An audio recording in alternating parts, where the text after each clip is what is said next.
এই ডিবেটটা কিন্তু আরো ইম্পর্টেন্ট আছে। এটা নিয়ে অনেকে লিখছে যে 10 লাখ টাকা যে আর্ন করার ব্যাপারটা, অনেকে বলতেছে আমরা কেন হুদায়তে পড়াশোনা করতেছি, ইনফ্লুয়েন্সার হয়ে তো মানুষ বেশি কামাচ্ছে। তো এটা নিয়ে আমি জাস্ট বুলেট 6টা পয়েন্ট বলে শেষ করে দিব। ফার্স্ট পয়েন্ট হচ্ছে কন্টেন্ট ক্রিয়েটাররা কতদিন রেলেভেন্ট থাকে?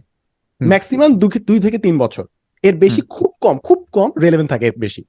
সেকেন্ড জিনিস হচ্ছে 16 কোটি মানুষের মধ্যে কয়জনকে দেখতেছেন যারা সাকসেসফুলি করতেছে, সাকসেস রেটটা একটু দেখেন। এইটাই থার্ড জিনিস হচ্ছে আপনার যদি মনে হয় যে টাকা পয়সা আর ফেম পাইছে জন্য আপনি পড়াশোনা ছাড়া এটা করবেন, তার মানে কি আপনি পড়াশোনা টাকা পয়সার খ্যাতির জন্য করতেছেন?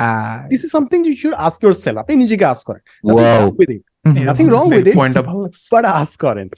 ফোর্থ জিনিস হচ্ছে যে এই যে 6 থেকে 7 ডিজিট যে কামায়, এইমাত্র যে এনআইএ বললো কিংবা আমিন বললো, ফারহানা বললো, এখানে রেভিনিউ শব্দটা আমাদেরকে বুঝতে হবে যে কত টাকা আয় করি ডাজন্ট মিন যে ওইটা হচ্ছে প্রফিট। রেভিনিউ আর এক্সপেন্সের ব্যালেন্সে তারপর প্রফিট হয়, এটার জন্য একটা পুরো সাবজেক্ট আছে। ও মাই গশ, ফিলোসফি না, এটাকে অ্যাকাউন্টিং বলে। Revenue minus expense is equal to profit. But বাংলাতে যখন আমরা বলি মাসে 10 লাখ টাকা আয় করতেছি, এটা রেভিনিউ কইছে নাকি প্রফিট কইছে, এটা আমরা আসলে এটা অন্তিকের পর্দা দেখলে বুঝতে পারবা যে ও যে চেঞ্জ করে না। এটা 10 লাখ ইনকাম করে পর্দা না, 10 লাখ টাকার পর্দা। হ্যাঁ ঠিক আছে। ওকে, হ্যাঁ, তারপর আমার 10 লাখ টাকার বাথরুম। হ্যাঁ, তারপর ভাই গো অন। হ্যাঁ, ফিফথ পয়েন্ট হচ্ছে কন্টেন্ট ক্রিয়েটরদের মেন্টাল হেলথে 12 বেড়ে যায়। এটা অলরেডি আজকে অন্তে একবার বলছে, উই হ্যাভ অল বিন দেয়ার। এবং কন্টেন্ট ক্রিয়েটারে কি একটা সমস্যা হচ্ছে, আপনি অল্প বয়সে যখন একটু পপুলার হয়ে যান, অনেক ইগো প্রবলেম হয়ে যায়, বুঝছেন? Suddenly you become very popular, আপনি ভাবছেন যে আপনি একটা হ্যাডম হয়ে গেছেন। সাডেনলি আপনার ফ্যামিলিকে মনে হয় ফ্যামিলি তো আমাকে বাইরের মানুষের মতো গুরুত্ব দেয় না, বা বাইরের মানুষ আমাকে লাফায় লাফায় আসতেছে, ফ্যামিলি আমাকে কেন গুরুত্ব দেয় না।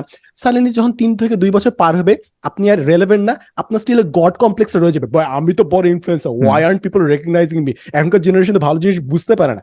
এই ধরনের অনেক কমপ্লেক্স তৈরি হয় মানুষের মধ্যে, ইগো বাড়ায় দেয়। সো এটা আরেক ধরনের প্রবলেম। আর ফাইনালি স্টেবিলিটি, যদিও অ্যাকচুয়াল জবে হয়তো স্টেবিলিটি না থাকতে পারে, কন্টেন্ট ক্রিয়েশন আরো ভালো, স্টেবিলিটি আরো নাই, এন্ড যে কোনো সময় আপনি ক্যান্সেল হতে পারেন। এন্ড মোর ইম্পর্টেন্টলি, ক্যান্সেল হওয়ার জন্য যে আপনি খালি ভুল কাজ করতেছেন এমন না, আপনি কোনো ভুল কাজ না করে আপনি ক্যান্সেল হতে পারেন। 100% sure, there are multiple examples. So this were my 6 examples. আমাদের সবার মাথায় একই নাম ঘুরতেছে।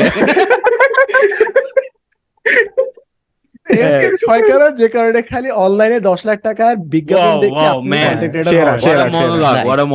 এটা খুবই ভালো ছিল।